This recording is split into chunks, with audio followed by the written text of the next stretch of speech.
Bill Sage. I'm an actor in Hal Hartley's films. And a buddy. I'm Robert Burke, and I was a colleague of Hal's at the State University of New York at Purchase, and subsequently went on to work with Hal numerous times. My name is Edie Falco. I went to college with Hal Hartley and was the director of the first bunch of movies I did out of school. My name is Martin Donovan. I'm an actor who appeared in, I believe, 7 of Hal's films when we add up, something like that, when we add up the feature length and the shorts. Maybe actually 8 now that I think about it. I don't even know anymore. But yeah. I'm Karen Sillas, and I went to SUNY Purchase with Hal Hartley. That's where we met. And I was in his senior thesis film, short, called Kid. And ever since then, we've been working together. So that's many years. So I was performing in a theater company called Cucaracha, which was this wacky band of folks that have came out of Bard and some Yaleys and non-elitists like myself who had no such credentials, but who found myself working with these folks. At the time, they had been already together maybe a year or two before my wife and I joined the company, but by the time, the specific time we're speaking of, by that time we had been given by a management, a woman who, for lack of a better term, an angel, who allowed us to work in this 10,000 square foot loft space, ground floor loft space in Tribeca for free, for nothing. The building was in between.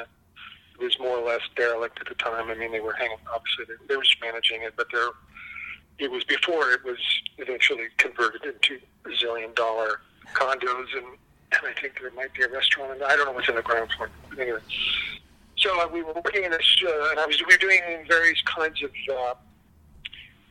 they weren't straight theatrical presentations. They were more, we had what we called, it was like a cabaret. We had folding chairs and cheap tables that we had made or stolen, and we had a bar, and we sold beers and wine or whatever, and we did these kind of pieces that were sort of, sort of a post-performance art,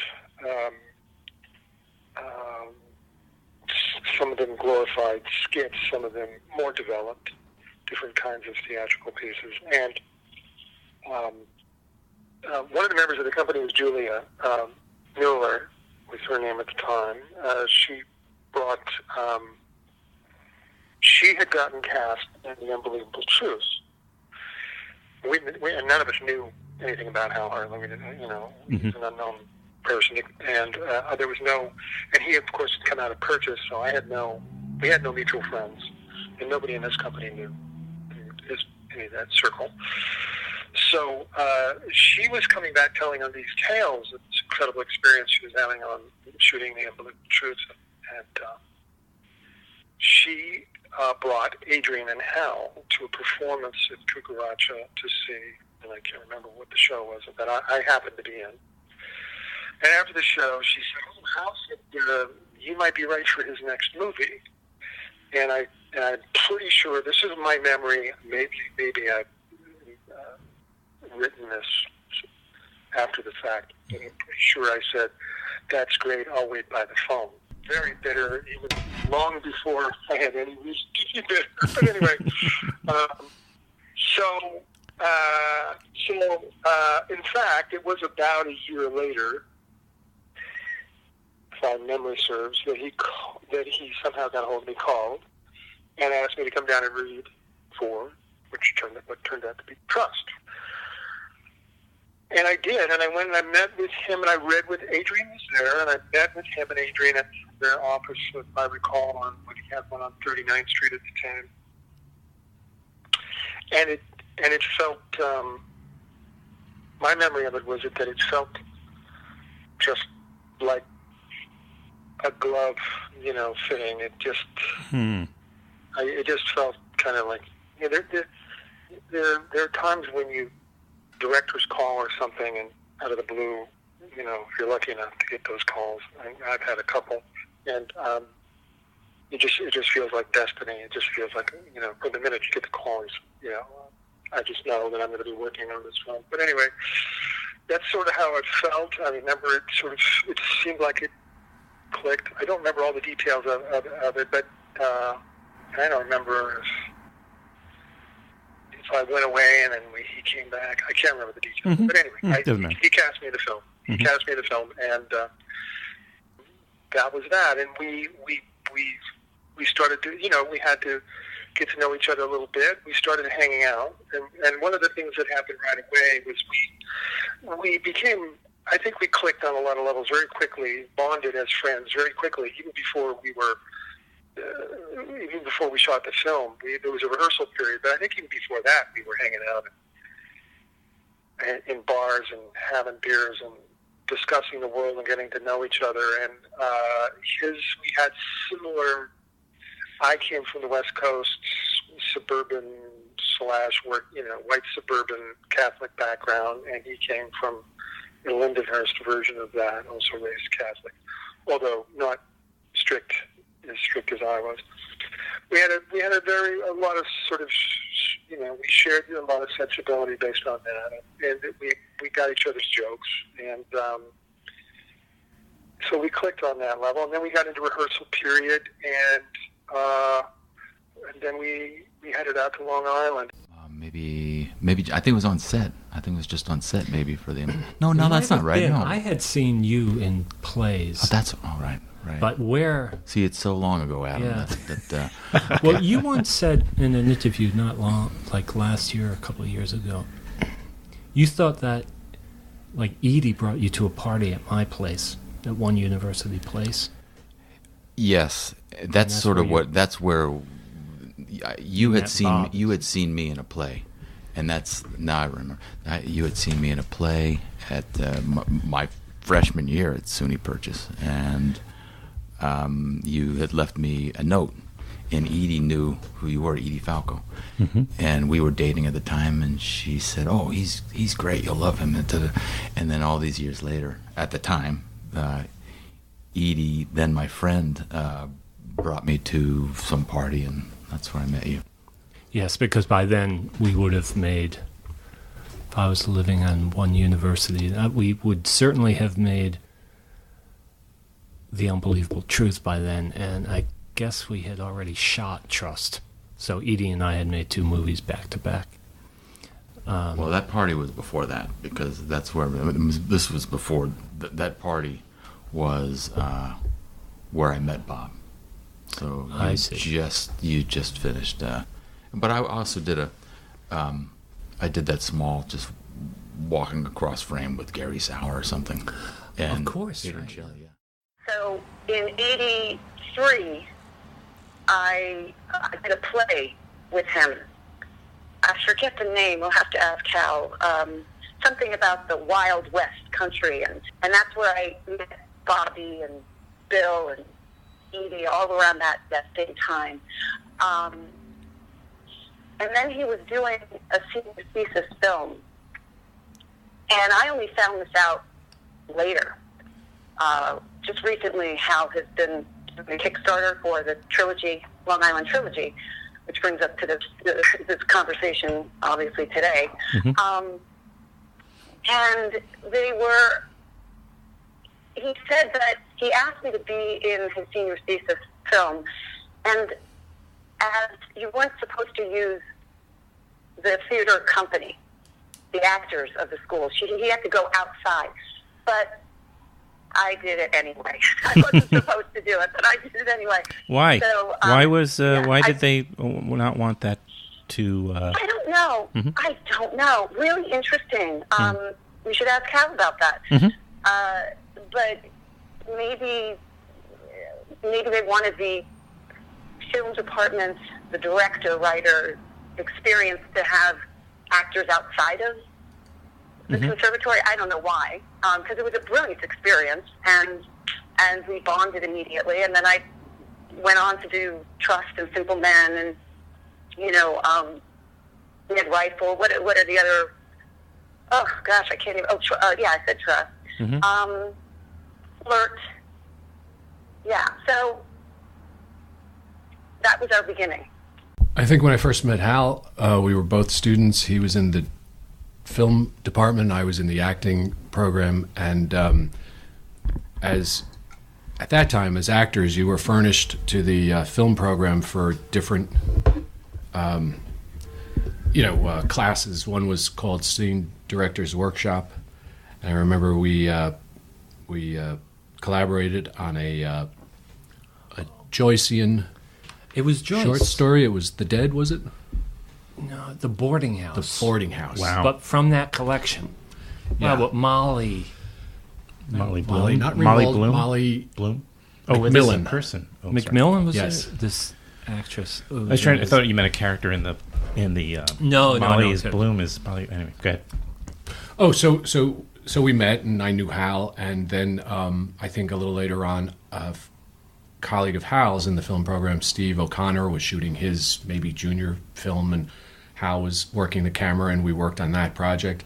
And then, I don't know if we did anything more collegiately, but then after graduation, Hal reached out and told me about The Unbelievable Truth. Right. Again, his first film, right?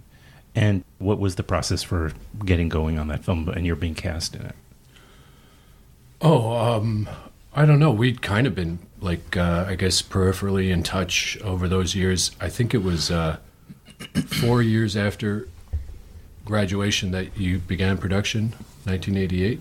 Yeah, it was the summer of 1988. And I guess you and I bumped into each other in that spring or that summer. I think I already had it I knew it was going to happen somehow. And then we met. I seem to remember that we met by accident on the street. We did. In Midtown. We did. You were doing work. Midtown, I was doing construction work. I put acting on the shelf for a while. Mm-hmm. And when the exact time that Hal told me about The Unbelievable Truth, I was building a deck on a roof on the Lower East Side. And I said to him, well, how long will the film take? And he said 11 days. I thought, why so long? I didn't have any point of reference. Did you think it was a short film? No. I couldn't tell you the difference between a short film or a feature-length film at that time. I just knew he was going to be going to work for 11 days, and I'd have to take away that time from a construction job. And I also remember that it was 99 degrees every single day I worked that week. And I thought, acting's got to be easier than this. So... Well, I'm kind of curious with you both. You both were in the acting class or program. Who did you aspire to? Who were did you have even influences at the time? Can you recall them? And what kind of actor? I'm kind of trying to get at what kind of actor you saw yourself as or becoming or would like to become. I don't know. I don't know that. Okay. I suppose like the usual suspects to a certain degree. I mean, yeah, because you grew up in the 70s, right? De Niro, right. the Al, those people. I mean, they were Gene Hackman. Mm-hmm. I think people that played a bunch of different characters. It makes sense. I mean, you grew up. Your formative years were the 70s, and so you would have. That's who you would have been exposed to, right? The most, right? Probably De Niro for me, because I think that there's something about seeing Taxi Driver. I think for a lot of young actors, they're like, oh, that's a possibility, just the subjectivity of it. Yeah. Yeah. The highlight of my doing, this is the highlight. It's certainly one of my highlights is getting you all guys together in one room. I should have said that before, but it's a thrill. But another one was talking to Paul Schrader. That was unbelievable. Mm-hmm. Anyway, so I don't know. Did you have an answer to that? Did you? I guess like Bill, Robert De Niro, those 70s, very early 80s movies, very strong. Yeah.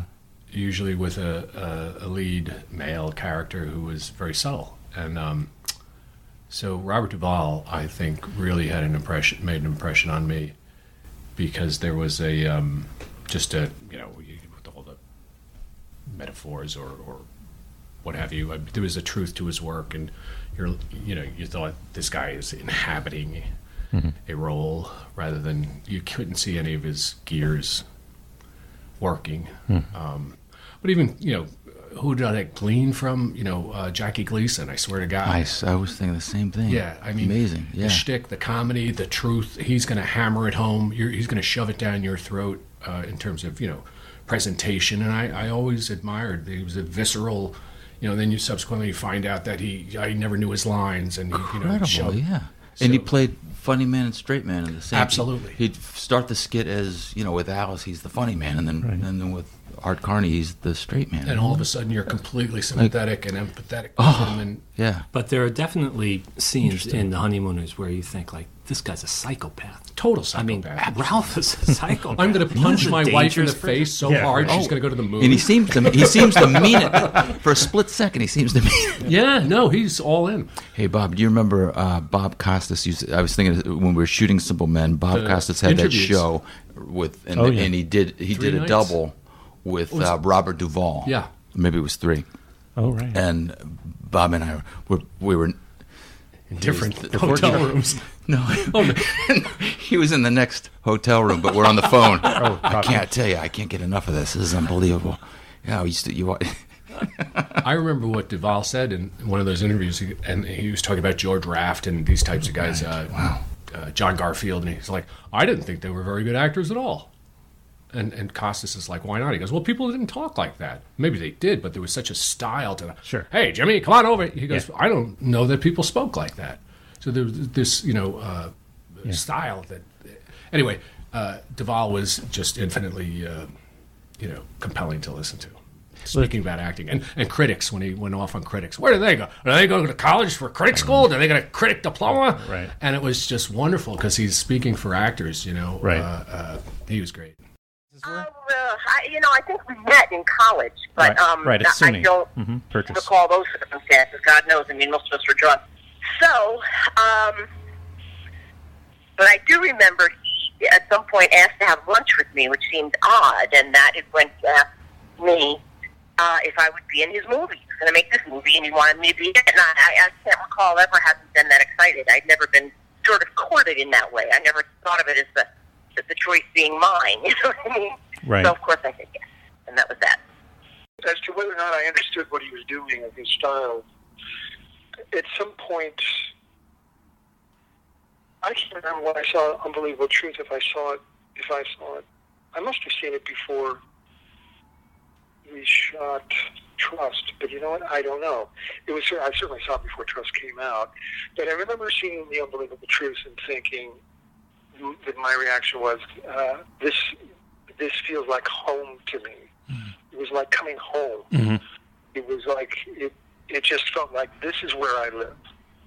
Everything about this film, the sensibility, the sense of humor, the issues that he kind of was touching on, just felt like, I found a home. This is an artistic home for me. And upon making Trust, there was also a lot of what I did not understand at the time. Took me, and I didn't all the way through shooting a Trust. I did not know how to take what I had learned as an actor, everything I had been taught, and apply it to his formal style. Mm-hmm. And that was a very, very difficult exercise, shall we say, mm-hmm. which actually caused some real tension between Hal and I by the end. There was a film at one time, I was wrapped on the film and we went out that night. He had wrapped the film, but we spent the night I wrapped a few hours drinking and screaming at each other, as I recall it. But it was a screaming at each other that was, you knew it was that we were both cared about the work. We both actually, on some level, cared about each other, and we wanted to film. We both, there was a real mutual respect there, I think. Was there a sense that you trusted each other and it could withstand that? It seemed, I think so. Yeah, I think so. I mean, because we were fine, the next day or whatever. It didn't do any damage, whatever it was. Whatever we said was just venting, and we were both young and under pressure, and certainly, Hal being under those circumstances, under more pressure than I was, but,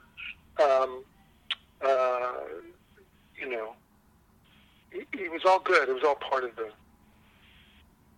process, and it had for me, and I'm sure I can't speak for Hal, but certainly, it had to do with my fear and my insecurity, and I was I just didn't know if I sucked in how bad I was, or I didn't know whether the film was going to work, and it was a lead role in a film that I wanted a co-lead of, it's really Adrienne would be the lead of the film, but I was, I guess sort of the co-lead, and it was a big deal for me at the time, and for any actor. And so it meant a lot to me, and I wanted to be good, and I wanted to be good. And as soon as I saw The Unbelievable Truth, I and I was new at the time, and it, unlike Edie and Matt Malloy, I think I wasn't as certain about where I fit in and what kind of characters I would be playing, even though in school I played, but I think it became clear to me from watching the films that this is what he's after, and this is how the humor works, this is how the scene works, this is, it's, so yeah, I think I did understand it just from watching. Yeah, Donovan talks about how he felt very suffocated the first time. Yeah, like you guys, there was a lot of tension because he just wasn't. He felt like your style and his were clashing, I guess, at first. I had a lot of feelings because we were all part of the same camp in a way. I felt his true support of my acting, of my art, such warmth. I tend to be a little bit more emotional, and he's not. So there was a little awkwardness in the beginning because I thought, well, am I too much for you? Am I just too much of a woman for you, Hal?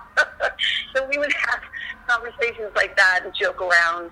And he, I grew to understand his personality and his character, which is more reserved, and that's also how he tended to direct me right from the beginning. He'd say things like, Karen, pull it in. Not so much, less. So I've learned a lot from him. I'm early on, but I was 19, 20 when I first met him. And to have that vision, he had such a vision of what he was looking for. And he was very clear, even as a young Hal. He knew what he wanted, and he had a great way of expressing it, and minimal words. As soon as I saw The Unbelievable Truth, I and I was new at the time, and it, unlike Edie and Matt Malloy, I think I wasn't as certain about where I fit in and what kind of characters I would be playing, even though in school I played, but I think it became clear to me from watching the films that this is what he's after, and this is how the humor works, this is how the scene works, this is,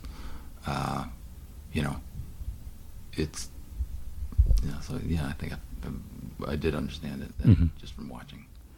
Yeah, Donovan talks about how he felt very suffocated the first time. Yeah, like you guys, there was a lot of tension because he just wasn't. He felt like your style and his were clashing, I guess, at first, and as far as his directing style, he didn't want me to do anything that didn't feel natural to me. Just about being ecstatic that he had included me. Yeah. Because it was all my friends. It was all people that I loved, and that to have, as you said earlier, a shorthand with both the actors and the crew and the set. They were all purchase people. Is one of the great luxuries on a set. So it wasn't necessarily about that stuff as it might be, in a film where you're just starting. I loved it. I was there with my friends. We were making a movie. We were doing what we went to school for. I just remember any place I sat, there was someone I knew and loved. It was great. I remember it being tremendously exciting. Sometimes even years later, where people were saying, "Oh my God, I love Hal's movies," and I'm like, "Oh, I guess that's like a thing, Hal's movies." It's a genre unto itself, and it was the very early independent filming. So, yeah, it just didn't occur to me that was a thing people were looking at. And I'm like, "Oh my God, I was in those." I mean, really pretty naive, all that stuff. So Edie and Bob. So Bob was there the full 4 years. Bob and I were in the class year. of '84. We were in the same year. We graduated in '84. Edie was a couple of years after us. And then I was after that. So okay. So I had just missed Hal. So part of it was I had to get familiar with Hal after graduating. Interesting how the community, is so tight that you didn't even overlap, but you end up so connected. Particularly at that time in particular, there were a lot of. I think it was a pretty impressive. The continuity was great, and I think our teachers, the continuity was in the film department. Sure. As soon as you graduated, the teachers gave you a list of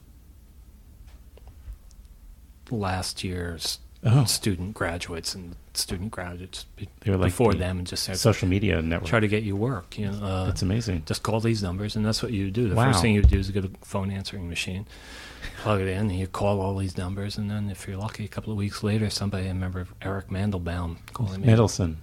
No, Eric. Oh, it's a different guy? Yeah. Oh, different guy. Huh? Yeah, Mendelsohn I didn't know until I met him through Edie. Mendelsohn was a very important filmmaker, actually, and teaches at Columbia. And Eric Mendelsohn. No, I know. And he was in Edie's year. Right. She talks about that, and of course she's done two of his films. Judy Berlin and Three Backyards. Two terrific films. Yeah. I don't ever remember Hal saying, "I have a style." Do you know what I mean? I remember him constructing scenes and the dialogue being, bereft of anything extraneous. And I remember it just coming out that way. So it was, he's got a style. Well, he doesn't show up with a fucking style. Do you know what I mean? We're just working this through for this vision, this image, and these images, and it's just coming out a certain way, I never felt like you were... Yeah, you have to just trust the dialogue, and I think all these people who I worked with, they got that. It's all here in the dialogue. What people are saying to each other conveys the story and the clashes of interest and whatever. There's a certain kind of clarity of intention that I appreciate, which I think I get from classic American movies. And I think when you look at these guys and Martin Donovan and other, from those years, I mean, to a certain extent, a lot of us also grew up watching Henry Fonda and Spencer Tracy and Gary Cooper. Yeah. A little earlier. So there was there's a certain idea of, masculinity that's also sensitive, and not totally certain. I was kind of interested in that. This kind of, I mean, Bill, Bob's character in Simple Men, I think, is probably where I took it the furthest. A guy who's being very confident on the outside about who he is as a man and all that. But the story shows you that there's a lot going on. So, I mean, you're beginning. It was this kind of strange thing. It was hard. It wasn't like Sex, Lies, and Videotape or something. It wasn't this breakout movie that made $30 million.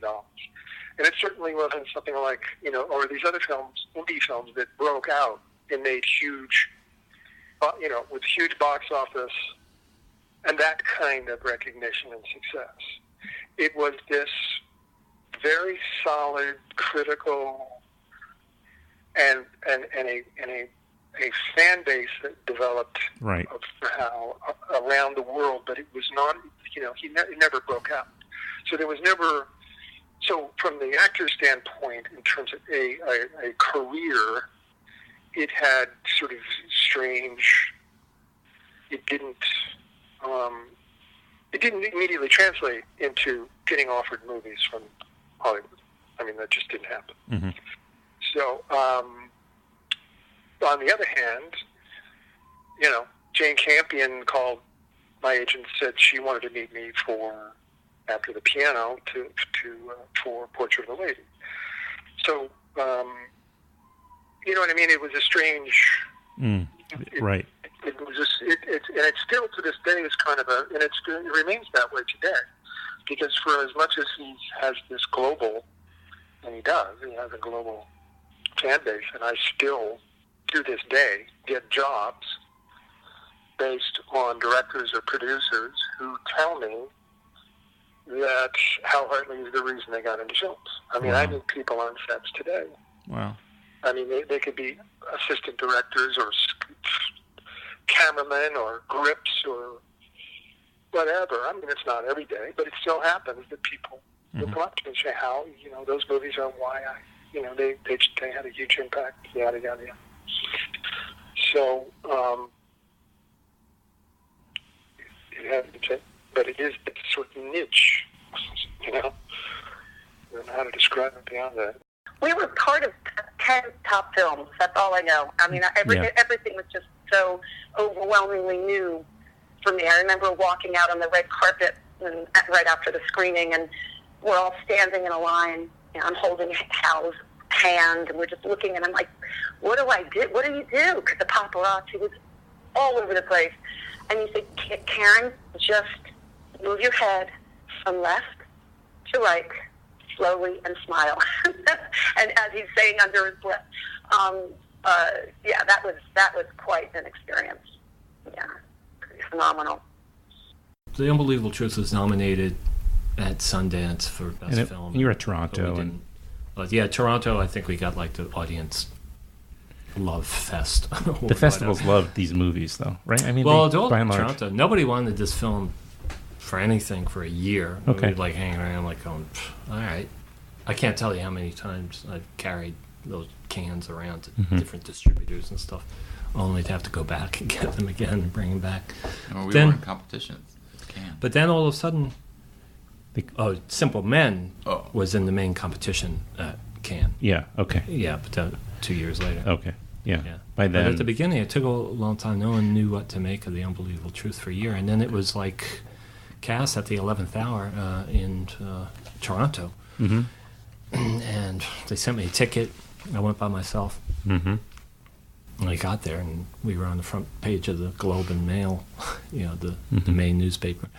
It was a really popular thing, and then our careers kind of started. I remember you called from up there, and you said, which was no small task for me at that time. International dialing. Accept a call from Hal Hartley? No, God damn it, I won't. But he said, the response is really great, and they're very cinematically literate audience, Toronto, and obviously still are and always were. But he said the response has been really, really, really great, and that was such a relief. I was such a neophyte, what have you. I had no idea, like, at no point of reference, like, oh, good, that means, what does it mean? It means somebody liked the movie, and then. But no context. Yeah, no context at all, and then going out to Sundance where they really, really liked the movie. And I remember you meeting with distributors and all that kind of stuff. And by the time, what's the difference? That's like September to February. I think September was Toronto, where eventually we sold it to Miramax for North America. So we made all this money. This was before. Oh, I know. Well, probably not. But. And then 4 months later, we were on the road. Then we were all on the road. Adrienne, Bob, and me, right. the whole time plugging this movie. Yeah, and to sit in a theater and watch people watch this movie. I hadn't seen a movie like this before. Mm-hmm. Do you know what I mean? I just hadn't seen a construction or, this kind of a story. The focus being put on this little slice of life, what have you. Sure. And audiences just really enjoyed the experience of this film. I mean, they were totally given over, totally suspended, and genuinely, you could tell they enjoyed the film. Well, that's why it was just the timing of when maybe the film was ready. The first one, Unbelievable Truth, was ready just a little bit earlier than the wave that was coming, where all of a sudden audiences were ready for. I think we were definitely riding the wave. So I think that you were fortunate in that way that audiences were now ready for these, as Bob just called them, more of the slice of life, these independent films. They're an alternative to the big budget film. Now all of a sudden it was a real thing, and there was real distribution and real financing and real. I mean, it was a short window, but you rode that wave through that, at least with your first handful of films, through that particular timing. So it's by the time we made Simple Men, it was really great. I mean, they hadn't stopped. I mean, we shot The Unbelievable Truth in. It's all a blur to me. I just see all these faces. And I just remember Jerry's office on 39th Street, and just people coming off that elevator, and it's for 4 years. From the summer of 1988, when we prepared The Unbelievable Truth and shot it in the fall, to 1991 when we were in Houston shooting Simple Men. It was just nonstop. Mm-hmm. But Simple Men, we had it was $1 million budget, but I mean for us it was wow, that's great. We've got real gear. We got dolly track. Big stuff. Shots now. We're staying in hotels, and we just were on our game. We were all, Mike Spiller had improved his game, Frank Stubblefield, Jeff, the sound recordist. You think of a lot of those people who were colleagues of ours, in front of or behind the camera, and who sustained this, quality of work, luck and talent and ethic combined, that just went on to have very, very, good, solid careers. Mm-hmm. Yeah. Well, you guys too. You guys are always working. What do you guys? Well, we're working on Simple Men 2. Return of Simple Men. Simpler Men. Simpler Men. See, I'll give you your titles. Much simpler. I think it premiered in Toronto.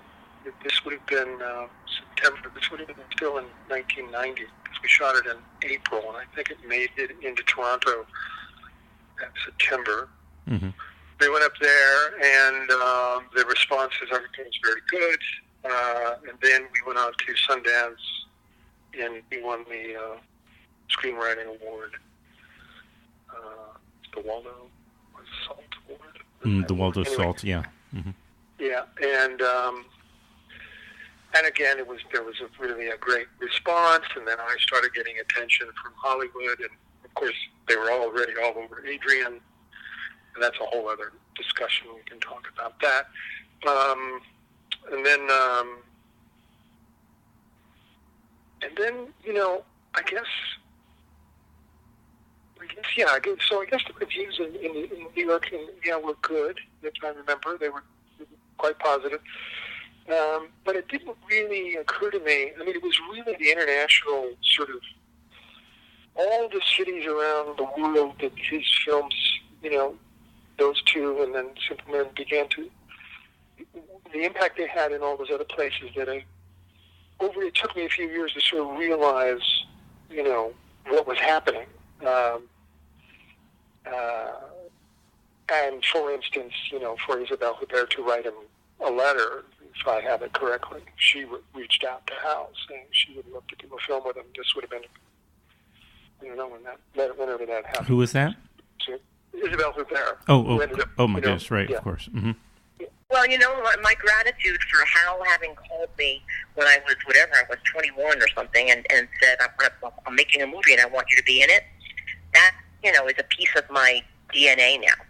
So this is, if in the smallest way, to be able to give back, I am happy to do it. You guys look great. I just want to let people know they look almost exactly the same as you guys looked back in the Simple Men. Exactly. Time has been very generous to you guys. It's all smoke and mirrors. Lots of smoke.